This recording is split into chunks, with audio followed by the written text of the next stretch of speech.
Fátima, vamos lá. Conta um pouquinho pra gente a tua história. Desde o início, eu sou Fátima e eu fiz alguns trabalhos, enfim, e aí tu começa a nos contar.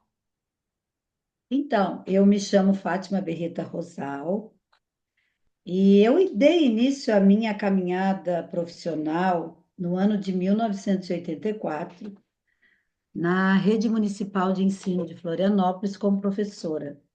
É interessante que toda a minha trajetória profissional foi marcada por grandes desafios. Eu adoro isso, porque as coisas fáceis não têm graça. Eu costumo dizer que, por mais difícil que seja, se você amar o que você faz, os desafios são apenas um convite para você ser mais forte ainda. E quando eu me apresentei pela primeira vez numa escola, eu tinha 25 anos, uma escola no bairro de Canasvieiras, em Florianópolis, ela disse assim para mim: Você já trabalhou antes? Eu disse: Não, senhora. Você tem alguma experiência como professora? Eu disse para ela, não, senhora. Aí ela olhou para mim de cima a baixo. Eu estava com uma calça de linho e uma blusa de seda para ser professora substituta uma escola pública. Ela olhou para mim e disse assim: Eu estou te achando muito granfina para ser professora. Eu vou te dar a pior turma da escola. Se você não der conta, em um mês eu te boto na rua. Eu disse, sim, senhora, eu vou adorar. Vou fazer deles os melhores. E, de fato, era uma turma, eles não eram os piores. Eles construíram uma identidade deles como sendo os piores. Porque quando eu entrei nessa turma, eu não olhei para eles como os piores. Eu olhei seres humanos diante de mim. Tinha um aluno que jogou a carteira assim em cima de mim. Eu pulei um pouquinho para trás, senão ele teria quebrado a minha perna. Mas eu conversei com ele com calma e aos poucos eu fui conquistando essas crianças. E eles eram excluídos de participar assim em atividades, porque eles eram perdedores, né? Eles eram os piores. E aí eu dizia para eles, vocês podem, vocês são capazes, eu acredito em vocês. Eu fui na casa, conhecer os pais, entender um pouco do cotidiano familiar. E aos poucos eu fui trabalhando com essas crianças. Eles se tornaram os melhores, porque eu olhei o potencial naquelas crianças. E durante toda a minha trajetória, eu nunca escolhi a melhor turma. Eu sempre escolhi trabalhar com seres humanos, porque como uma educadora, o meu compromisso é formar seres humanos. A educação vem de casa. Nós contribuímos para a formação deles. Formação ética, formação de conteúdos, nós não somos transmissores. Então, eu sempre também tive o desafio de trabalhar crianças com deficiência, crianças com dificuldade de aprendizagem, eu digo entre aspas, né? E nunca vi essas pessoas, esses seres humanos, como sendo um problema para a sala de aula. Eu tive uma ocasião em que eu assumi uma criança com deficiência e a mãe de uma aluna disse para mim: se ele não sair, eu vou tirar a minha filha. Então a senhora vai tirar a sua filha, porque ele vai ficar. Se a senhora retirar a sua filha, ela vai perder a oportunidade de construir uma sociedade mais solidária e menos excludente. Ele é um ser humano que tem direito da mesma forma que a sua filha. Ele tem potenciais. E esse menino hoje, ele se formou no segundo grau já. Eu vou encaminhar para ti pelo WhatsApp depois uma mensagem que a mãe dele encaminhou para uma vizinha minha. Ela ouviu a minha vizinha falar do meu nome, ela disse: Nossa, professora Fátima, ela abraçou meu filho, ela comprou a minha luta e ela amou ele como ele merecia ser amado. Então, eu olho para essas crianças na universidade, quando eu trabalhei com os adultos, eu também percebia que eles precisavam desse aconchego também. Quando eu trabalhei com a orientação de monografias nos cursos de supervisão, coordenação pedagógica e gestão escolar, eu ia ao encontro dos meus alunos. Era um curso de educação à distância pela Universidade Federal, mas a Universidade Federal tem um cuidado muito grande com os alunos. Nós tínhamos encontros bimestrais no primeiro ano, que o curso era de 18 meses, né? E nos últimos 6 meses eram as orientações. Eu atuava como supervisora dos professores, mas também assumia a orientação das monografias.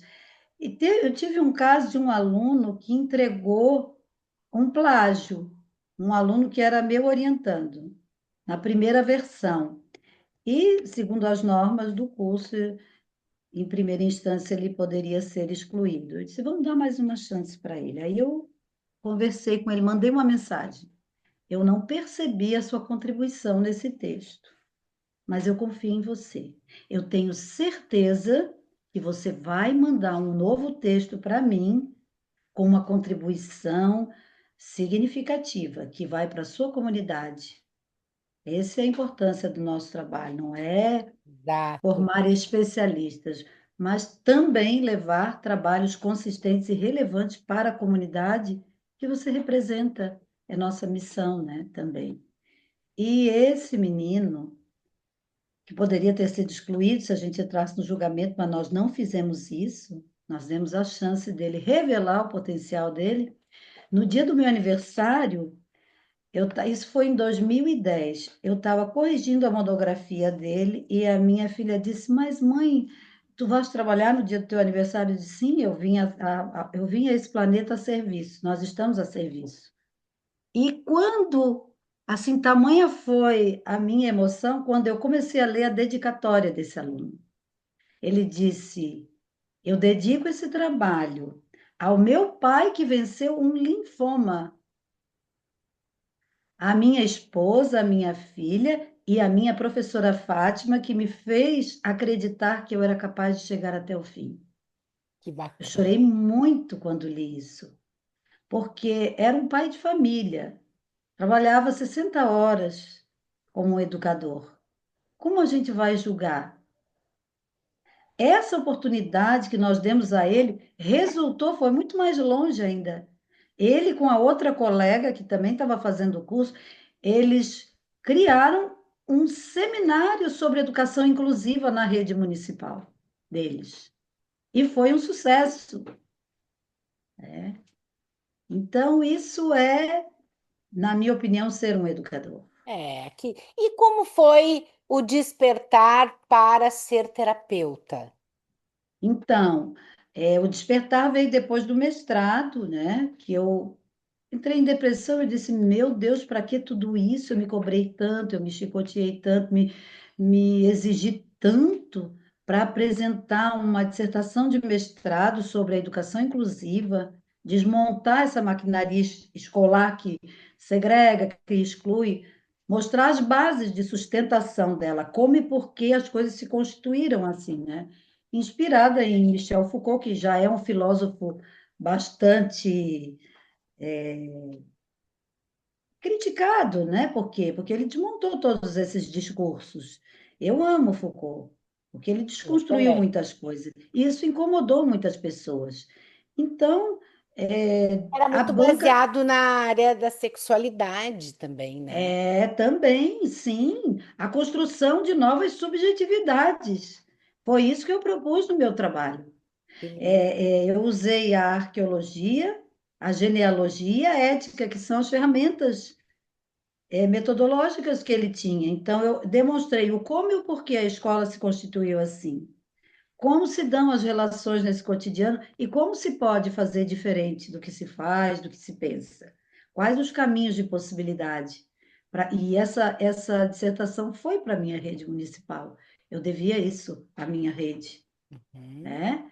Então, eu pensei depois, eu montei uma banca de marxistas, as pessoas diziam, você é louca?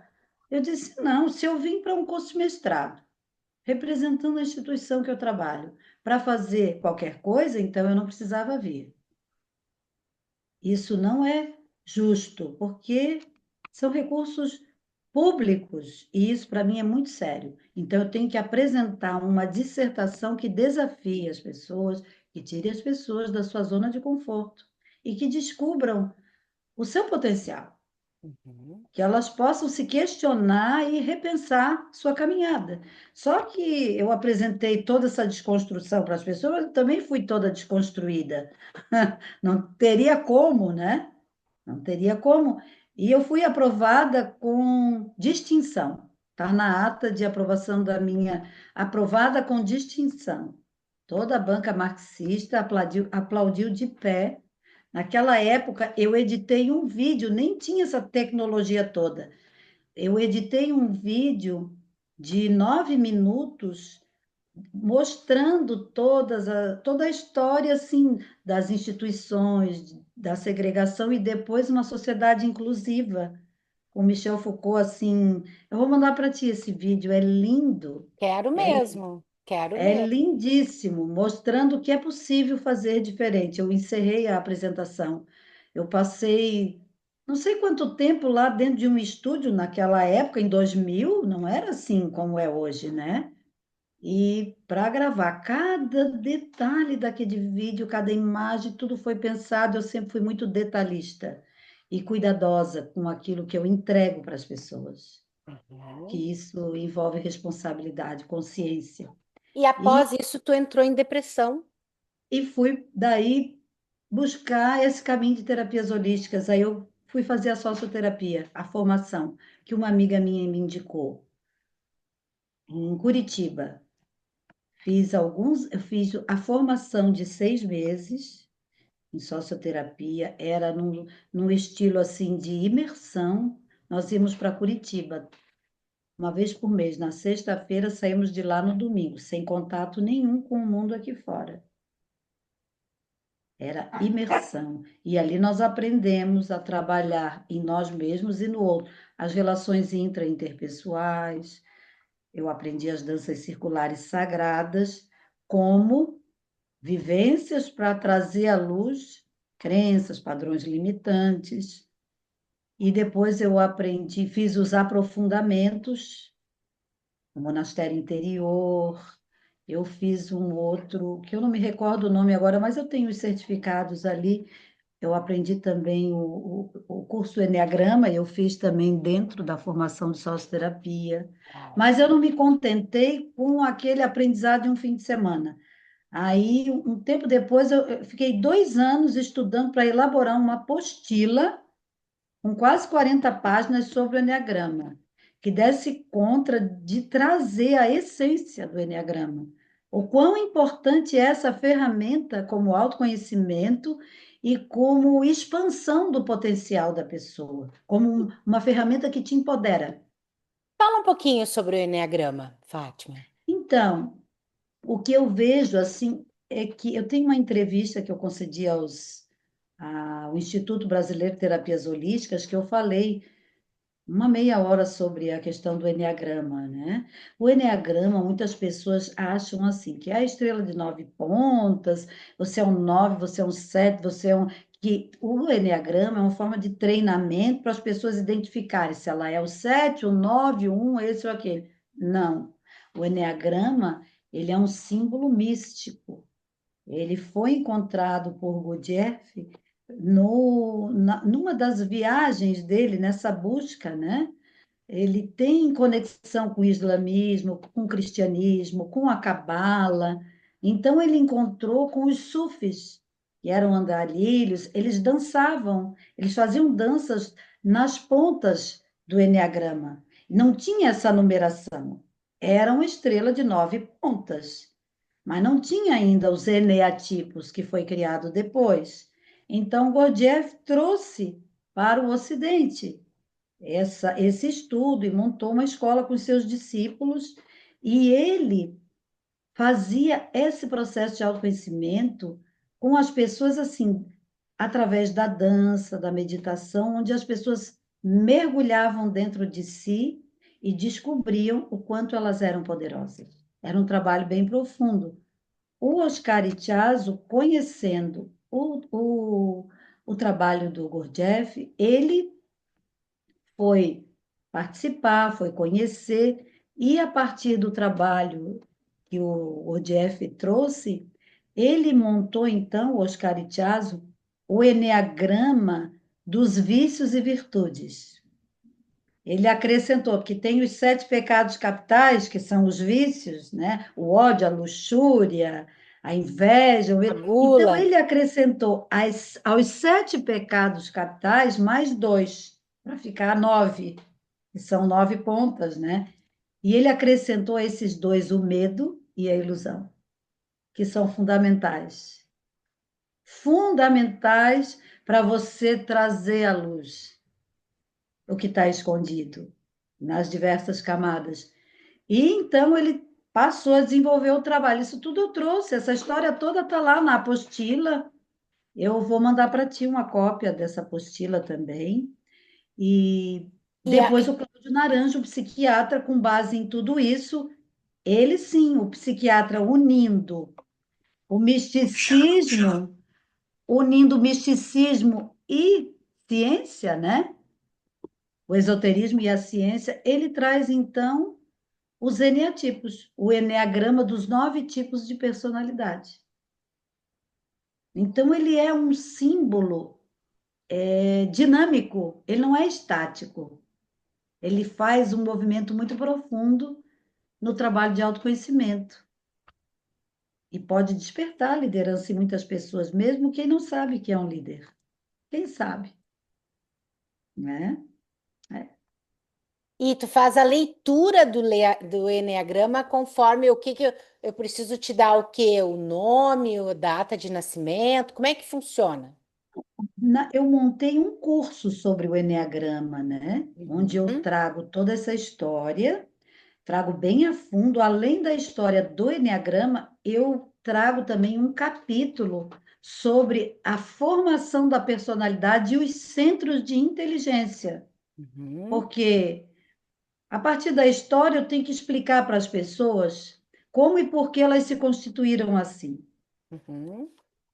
Que quem elas pensam que elas são não é, na verdade. Os eneatipos são, na verdade, as, os mecanismos de autodefesa do ego para se proteger do mundo.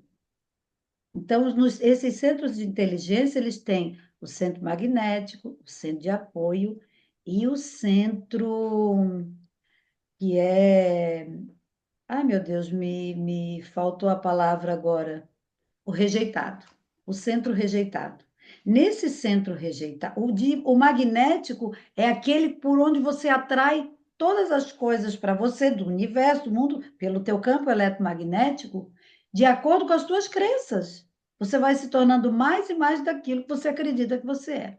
O centro de apoio, ele faz uma mediação, ele está mais vinculado à essência divina. Então, quando você se conecta, você vai pensar, não, mas não é bem isso. De repente, eu posso ser diferente. E o centro rejeitado é onde estão as dores mais profundas da alma. É aquele centro, é aquele lugar que a pessoa não quer mexer. São aqueles eventos traumáticos, aquelas melhoras, os gatilhos, que as pessoas não conseguem mexer, porque elas sentem muita dor. Então, elas ficam lá com aquele centro magnético para não sair da sua zona de conforto. E aí o Eneagrama te traz essa clareza. Sim, e por fim, eu mostro também para eles as daí depois eu trago os eneatipos, porque ele já está sabendo que não é aquilo. Os eneatipos ele já entendeu que são apenas mecanismos de autodefesa. Mas tem dores da alma, tem um centro de apoio da onde ele pode trazer a sua essência e equilibrar, né? Entrar no equilíbrio. Então, aí eu mostro os eneatipos, como cada um se constitui, as asas, que são os vizinhos, né? O ponto de equilíbrio entre esses, porque nós temos um pouco de cada um. Nós temos, mas nós não somos. Eles dialogam entre si, esses eneatipos. Então, da forma como o eneagrama foi trabalhado assim de uma forma de uma maneira muito formatada, talvez tenha perdido essa essência dele. E daí Uhum, depois eu vou trazendo na conclusão reflexões sobre como você pode se empoderar. E no decorrer do curso eu faço vivências que vão levar a pessoa à infância, porque isso é o que eu aprendi na socioterapia, das relações intra e interpessoais. Eu comigo mesmo, eu com o outro, né? Nos relacionamentos, aí eu vou entrar nessa parte das vivências também. uhum, Então, eu faço vivências, dinâmicas de grupo, trabalho com as danças circulares sagradas, que é um movimento de mergulho também. Então, eu fui mesclando o conhecimento, né, a teoria com a prática, com a vivência, para a pessoa entrar no sentimento. Porque esse estudo todo sobre o Enneagrama, essa questão dos centros de inteligência, o que que isso vai dizer em síntese? Que quando nós integramos o pensar, o sentir e o agir, nós trazemos a presença para o agora. E tudo que nós temos, tudo que nós somos é o agora. Nós somos o agora, a presença, sem passado e sem futuro. Que no agora tudo se dilui, né? E se eu ando nessa certeza de quem eu sou realmente, eu posso avançar muito na vida. Então, todo o meu trabalho, tudo isso foi que cada curso que eu fazia, eu queria ir mais além. Aí eu queria elaborar uma apostila para entender melhor isso, para eu trabalhar para mim, depois levar para as outras pessoas. E se eu não trabalhar em mim, eu não vou levar com verdade para as pessoas. Eu sei, pode falar. Tu chegou a aplicar esse enneagrama em algumas Sim, pessoas? sim. Como foi isso? Eu ministrei dois cursos do Enneagrama. Boa. Teve uma ótima aceitação, as pessoas gostaram muito dessa versão, por quê? Porque, assim, ó, durante o curso emergem muitas memórias, muitos registros. Eu não vou citar aqui, porque isso é uma coisa Sim. sagrada para mim, né? Mas vieram questões muito profundas, de traumas muito profundos. Isso por quê? Porque é com leveza, é com amor, é com acolhimento, é sem julgamento. Tem um médico, o neurocirurgião Marcelo Urban, ele veio a Florianópolis muitas vezes para fazer palestras, né, na área da neurociência, essa questão da neuroplasticidade. E eu uso também, eu gosto muito de contar histórias nos meus cursos. Eu conto a história do Buda dourado, que como a gente se revestiu de camadas e revelar a luz dourada. E essa história do dragão que o Marcelo conta, vou falar rapidinho, ele fala de como, bom, nós nos construímos assim, o nosso ego se tornou algo danoso para as pessoas. É o nosso centro, é o nosso instinto é a parte visceral, né? Então é como um dragão. Se você agride, a pessoa vai te atacar, porque ela vai querer se defender. Então ele conta que a história do dragão e São Jorge é vista de forma diferente num mosteiro ortodoxo, onde tinha três ícones. Um representava um povoado todo com a escravidão do dragão, porque todo mundo temia o dragão, todo mundo vivia se cercando para se proteger do dragão. E o dragão saía sempre na escuridão para atacar as virgens, mas as virgens é a nossa pureza. Para disso a gente tem de puro dentro. Então, o povoado contratou um dragoneiro, que era São Jorge. Mas São Jorge, quando chegou, ele não brigou com o dragão. Primeiro, ele olhou, a primeira coisa que ele fez foi se tornar amigo do dragão. Ele observou, sem julgamento, sem culpa. E aí o dragão sentiu que podia confiar no São Jorge, porque ele não julgou, ele não culpou. Aí ele saiu à luz, ele veio à luz. Então, quando ele vem à luz, uma dama vestida de tecidos prateados e dourados, é o yin e o yang, né? Unidos, envolve o dragão e ele se torna dócil, ele se torna o seu servo. É a história do ego servindo a essência. O ego não é mal, É nosso instinto de sobrevivência, é para nos protegermos realmente. A questão é que nós não podemos nos escravizar disso. A nossa essência divina precisa estar no comando e o ego a serviço. Então, eu acho muito linda essa história. E quando a gente olha para um ser humano sem julgamento e olha com amor, toda dor vem à luz. Teve um aluno uma vez que perguntou para mim, numas vivências, Fátima, como é que você consegue fazer a gente chorar e rir ao mesmo tempo da gente mesmo? Rir da nossa própria dor, porque torna leve. Aí vê que aquilo não tem mais importância. Aí você acha graça de ter dado importância a coisas que, na verdade, não vale a pena. É sobre isso, né? Eu trabalho com Eneagrama, é isso. Que lindo, Para mim, Fátima. né? Que linda essa história do dragão. Gostei bastante. E, Fátima, como é que são, assim, na tua trajetória profissional, tu assumiu algumas posições importantes. Me fala, nos conta Sim, aqui, esses departamentos que acabaram sim, acontecendo. sim. Conta para nós essa história Então, da responsabilidade que tu teve nas mãos e que tu isso. honrou. Isso. Então, eu fui assessora pedagógica dentro da diretoria de ensino fundamental. A gente tinha responsabilidade de ir nas escolas, conversar com os professores, ajudá-los no planejamento e tá dando não ser assessor de gabinete, não, ir na base, né? E as escolas mais difíceis eram para Fátima. Isso já era uma marca. Vamos dar para a Fátima que ela consegue. E eu amava isso, né? Então, um dia eu disse: Ah, eu vou na escola tal, vou citar o nome. Mas você é doida. Ah, lá é muito tumultuado, uma escola enorme, com muitos problemas. Não, mas eu vou lá. Eu passei, ninguém queria ir nessa escola, né? Porque era um lugar de conflitos, e isso é perfeitamente normal, porque nós vivemos em conflito mesmo. E eu entrei nessa escola, eu passei 3 dias lá. As pessoas achavam que ia ser o caos. Não, eu fui 3 dias seguidos, passei 3 dias inteiros lá, conversei com cada um dos educadores, de colega para colega. Eu não entrei como assessora pedagógica, eu entrei como parceira. Eu fui com o meu carro, não fui de carro de motorista, porque isso não me cabe.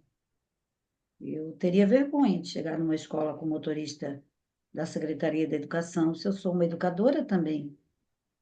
Então, eu ia com o meu carro, porque eu estava na mesma condição deles, de educador para educador, isso eu sempre fui assim, isso é meu, né? E aí nós dialogamos 3 dias seguidos, conversei com cada um, nós conversamos sobre a possibilidade de construir um currículo transversal com conhecimentos horizontalizados que se ramificassem e se expandissem cada vez mais, permitindo ao aluno criar mais e mais conexões, articulando conteúdos do currículo e os conteúdos locais, saberes, mas e os saberes universais? É um diálogo que precisa ter, né? E eles eram professores maravilhosos, inteligentes, capazes de formações de mestrado, de especialização. As pessoas só querem ser ouvidas e valorizar e respeitadas, né? Porque quem sou eu para entrar numa escola como assessor? Não, eu sou uma educadora. Em várias escolas eu entrei assim, que tinha um conflito, mas eu ia lá, sentava, conversava, fazia trabalho de relações intra e interpessoais nas escolas também, porque daí, um tempo depois, em 2006, isso foi em 2003, em 2006 eu fui convidada pela a administração escolar, o departamento, para implantar um programa de avaliação institucional. E por que que eu fui convidada pela administração de ensino? Porque a pessoa que estava como adjunta desse departamento, ela trabalhava nessa escola onde eu fui em 2003. Ela reconheceu o meu trabalho naquela época. Uau. E quando ela foi para a Secretaria da Educação, e que eles tinham um problema sério, um nível de processos, né? Eram muitos processos por assédio, por essas questões todas, né? Que as redes escolares ou empresas sofrem, né? E aí ela lembrou de mim, lembrou de como eu respeitei as pessoas. E aí eles me chamaram para construir o programa de avaliação institucional. E aí nós montamos uma equipe, foi um trabalho bonito que está até hoje na rede, né? E um trabalho que envolvia a comunidade toda, sem disputa, sem ranking, onde as relações são solidárias, respeitosas. Não precisa disputar com o outro. Uhum. E, inclusive, na época, a presidente do sindicato dos servidores elogiou o meu trabalho. Elogiou o meu trabalho, respeitou esse trabalho, por quê? Porque ela viu em mim uma pessoa comprometida com a educação, Uhum. comprometida com o ser humano, com as pessoas. E o programa, só que nesse meio tempo, uns 2 meses depois, o diretor desse departamento disse: Eu preciso que você implemente o programa de saúde e bem-estar dos servidores, porque ele não decolou. E nós precisamos implementar, senão nós vamos ter que deixar para trás. Eu disse: Eu confio em você. A esperança que eu tenho é que você dê conta disso também. E eu disse: Ok, eu aceito. Vamos lá. E eu assumi essa bandeira também, uma equipe maravilhosa. Eu entrevistei todos os consultores que nós íamos contratar para esse programa, Uhum. fizemos um projeto e hoje esse programa é um departamento também dentro da rede municipal. Olha isso. E ele está como um departamento e funciona, está ativo? Sim, Departamento de Saúde e Bem-Estar dos Servidores, porque o programa, na época, foi para todas as escolas da rede. Uhum.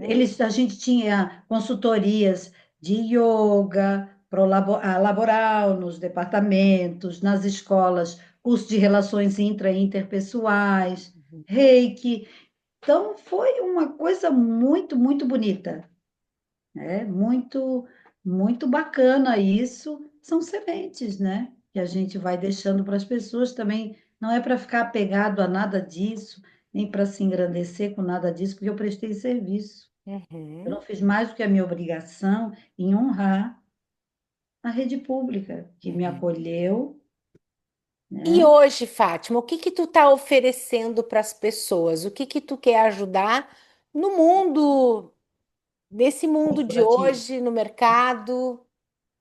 Então, hoje eu pretendo que hoje eu trabalho com as terapias holísticas, trabalho com o Reiki, trabalho com Magnified Healing, Light Healing, barras de Access, eu sou uma facilitadora de Access também, Uhum. processos corporais, eu faço atendimento com as terapias holísticas, mas também ministro cursos dessas terapias. Uhum. Ministro os cursos de Reiki, sou facilitadora de Access, ministro cursos do Light Healing, Magnified Healing, e então isso me traz assim uma alegria muito grande.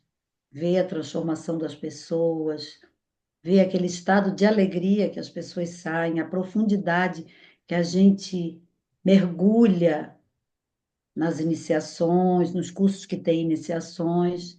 E eu quero resgatar esse trabalho com o Enneagrama, porque eu tenho uma apostila linda que eu levei 2 anos para elaborar, isso não pode mais ficar guardado. Porque cada hora eu tinha uma coisa, né, para me envolver, e eu mergulhei de cabeça nas terapias holísticas depois que eu me aposentei. Então, isso me faz feliz, porque ajudar as pessoas sempre vai te fazer feliz. Uhum. Porque você trabalha no outro, automaticamente você vai trabalhar em você também. Não tem como. Nós somos uma grande teia. Nós estamos todos muito bem conectados. Uhum. Então, a minha atitude aqui reverbera Lá. muito longe mesmo. Então, a gente tem que pensar sempre no nível macro. Quando a gente presta um serviço, quando a gente oferece um trabalho para as pessoas, tem que pensar em nível micro, mas um nível macro, no individual, mas no coletivo também. Uhum.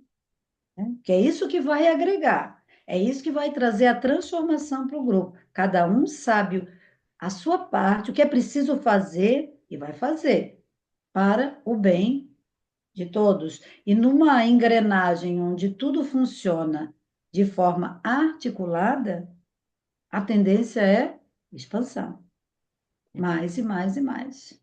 Uhum. Não acontece entraves Tu tá no celular ou no computador? no computador. Ótimo. Então eu vou te enviar, eu vou parar com essa